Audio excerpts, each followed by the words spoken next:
ሰበር ዜናም አርቲስቶቹ ለቴዲ አፍሮ ሙዚቃ የአጸፋ ዘፈን አወጡም። አርቲስቶቹ ቴዲ አፍሮ የኦሮሚያን ሕዝብ በስራው ተችቷል በሚል የአጸፋ ምላሽ እንደሰጡ ተሰምቷል። ለመሆኑ የአርቲስት ቴዎድሮስ ካሳሁን ቴዲ አፍሮ ጥፋት ምንድነው? ጥፋት እስካለበት በሕግ መጠየቅ እያለ ተራ ስድብ መሰዳደብና መዛትን ምን አመጣው የሚሉ ሀሳቦች እየተንሸራሸሩ ይገኛሉ። አቢር ሚዲያ በዝርዝር ትመለከተዋለች። አብራችሁን ቆዩም።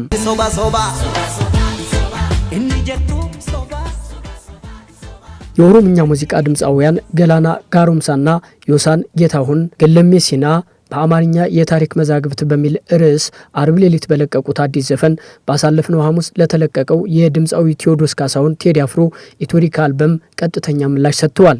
በኦሮምኛና በአማርኛ ቋንቋዎች የተሰናዳው ይህ የዘፈን ስራ በተለይም በአማርኛው የግጥም ስንኝ ውስጥ የተካተቱት መልእክቶች በቴዲ አፍሮ የአዞምባና ዳስጣን ለተሰኙ ዜማዎቹ ምላሽ የሚሰጡ ሆነው ተገኝተዋል። በዘፈኑ ውስጥ የተካተቱት የአማርኛ ግጥሞች ከፊሎቹ መሐረቡን ስጡት የአዞምባ ነው ካለ ሳቅን ካለቀሰ ለቅሶ ዳስ ከጣለ የሀገር ካባ ለብሶ የመንደር ሰባኪ መልአክ መስሎ መጣ የሬሳ አምላኪ ይከፈት መዝገቡ ታሪካችን ይታይ ሀገር ማን ገነባ ማነውና ገዳይ የሚል ስንኝ ተጠቅመው ለቴዲ አፍሮ ስራ ምላሽ ሰጥተዋል።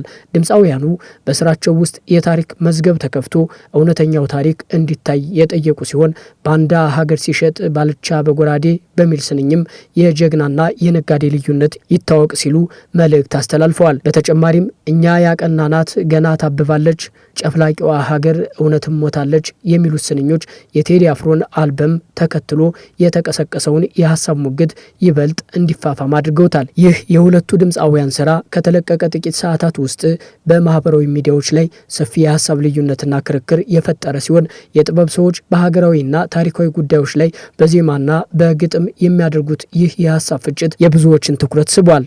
ገላናና ዮሳን በግጥማቸው መሐረቡን ስጡት ያዞምባ ነው ካለ ሳቅን ካለቀሰ ለቅሶ ዳስ ከጣለ ማረስ አይቻልም በታረደ በሬ ልትሞት አትችልም ትኖራለች ሀገሬ ጉድ እኮ ነው የሀገር ካባ ለብሶ የመንደር ሰባኪ መልአክ መስሎ መጣ የሬሳ አምላኪ ይከፈት መዝገቡ ታሪካችን ይታይ አገር ማን ገነባ ማነውና ገዳይ ባንዳ ሀገር ሲሸጥ ባልቻ በጎራዴ ለይተን እንወቅ ጀግናና ነጋዴ ለሀገሩ ብሎ ሕይወቱን የሰዋ ይመስክር ታሪኩ ይናገር አድዋ ምን ያረጋል ወሬ ቃላትን መደርደር ሞትም አልፈራንም ወድቀናል ለሀገር አፈር እየላስን አበቃል ለበርገር እኛ ያቀና ነው ገና ታብባለች ጨፍላቂዋ ሀገር እውነትም ሞታለች ጨፍላቂዋ ሀገር እውነትም ሞታለች በማለት ለቴዲ አፍሮ አጸፋዊ ምላሽ መስጠታቸው ተዘግቧል። ይህን የሁለቱን የመልስ ምት የተመለከቱ አስተያየት ሰጪዎች እጅግ እንዳዘኑና ዓለም ከፍ ያደረገውን ቴዲን ብንችል አብረን ብናከብረው ባይሆን ደግሞ ዝም ብለን ብናልፍ መልካም ነበር ሲሉ ምክራቸውን ለግሰዋል። ምን ሆነው ነው ጊዜ ቢወስዱ ምን እንዳያጡ ነው እንዲህ የተጣደፉት ንጉሱ ምን አረጋቸው የሚሉና መሰል ጥያቄዎችን የሚያነሱ የአርቲስቱ አድናቂዎች በርክተዋል። ሁለቱም ድምፃውያን ችሎታ የሚያንሳቸው ሰዎች አይደሉም፣ ጎበዝ ድምፃውያን ናቸው። ዮሰን በቡሎ ዘፈኑ ብቻ የፈጠረው ተጽዕኖ ቀላል አልነበረም። አይደለም ቋንቋው ለሚገባው ቋንቋውን የማይረዳው እንኳን ተመስጦበት በርካቶች አጣጥመውታል። ዜማውና አጠቃላይ የሙዚቃዎቻቸው ቅንብር በብዙዎች ዘንድ ተወዳጅነትን አትርፏል። የድምፃዊው ገላና ስራዎችም እንደዛው። የብዙዎች ቅሬታና ጥያቄም እነዚህ አርቲስቶች ትልቅና ታዋቂ ሆነው ሳለ የማይመጥን ብሽሽቅ ውስጥ ከሚገቡ እንዲሁም ለቴዲ አፍሮ መልስ መስጠት አለብን ካሉ ጊዜ ወስደው የሚመጥናቸውን ስራ ይዘው ቢመጡ ሲጀመር ናናን ቀጥቀጠው ተባብለው የተጠራሩ በሚመስል ሁኔታ ቴዲን ለሁለት በዚህ ደረጃ የወረዱበትና የህዝብ ጠላት አስመስለው ስሙን የሚያጠፉት ምን አረጋቸው የሚለው የብዙሃኑ ጥያቄ እየተስተጋባ ይገኛል። በእውነት ይህ ጥበበኛንም የሚገልጽ አይደለም። ጥበብንማ ራሱ ቴዲ እየተራቀቀባት ነው። ጥበብን እንዳከበራትም አክብረዋለች። ታዲያ ታላቁን የጥበብ ሰው ዓለም ቆሞ ያጨበጨበለት ሰው የሀገር ቅርስ እንጂ ጠላት ሊሆን አይችልምና ተቡት ብትችሉ ዝም በሉ የሚሉ መልእክቶች ከዳር እስከ ዳር እየተሰሙ ነው። ድምፃዊው ዮሰን ጭራሽ በአማርኛ ራፕ እያደረገ ቴዲ አፍሮ ላይ ሲያላግጥ ታይቷል። አሁን በዚህ ዘመን ሞትም አልፈራንም ወድቀናል ለሀገር አፈር እየላስን አበቃል ለበርገር የሚል የወረደ ሆድም ብቻ ታሳቢ ያደረገ ለዛው ታዋቂ በሚባሉ ሰዎች መገጠም ነበረበት የሚል ትችት ድምፃውያኑ ገጥሟቸዋል። ምናልባት አጀንዳ ለመሆን አስበው ከሆነ የሚያዋጣ አልሆነም ከብዙዎቹ ጋር አቃቃራቸው እንጂ። ደሞ የሚገርመው የኦሮሞን ሕዝብ ሰድቧል በሚል በታላቁ የኦሮሞ ሕዝብ ስምና ሕዝቡን ተገን አድርገው እንዲህ አይነት አጀንዳ መፍጠራቸው በርካታ ኢትዮጵያውያንን ያሳዘነ፣ ሀገር ያለችበትን አሁናዊ ሁኔታ የሚያሳይና ምን አይነት መዳፍ ላይ እንደወደቀች ምስክር የሚሆን ነው እየተባለ ነው። በርገር ቁም ነገር ሆኖ ለበርገር በቅተናል የሚል ውሃ የማያነሳ ትችትና የቅናት መንፈስ ያለበት የሚመስል ስራ ይዞ ብቅ ማለት ባለሙያውን የሚያሳፍርና ያለበትን ደረጃ የሚያሳይ ነው ተብሏል። ባንዳ ሀገር ሲሸጥ ባልቻ በጎራዴ ለይተን እንወቅ ጀግናና ነጋዴ በማለትም በማይገናኙ ስንኞች ቤት ስለመታላቸው ብቻ ስለ ቴዲ ነጋዴነት ለመናገር የፈጠኑ አላዋቂ ሰዎች 24 ሰዓት ላልሞላው የቴዲ ዘፈን የመልስ ምት ብለው ዘፈን ሰርተው የለቀቁ በዘመናችን ብቸኛ መቀኝነት የተሞላባቸው ሰዎች ያደርጋቸዋል ለሚል ትችት መጋለጣቸውን መረጃዎች ያመላክታሉ።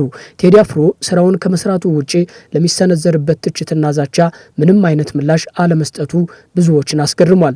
አርቲስቱ ምንም ባላለበት ይሄ ሁሉ ውርጅብኝ ግን በአላዋቂዎች እየደረሰበት ነው የሚሉ ዘገባዎች በብዛት እየወጡ ነው።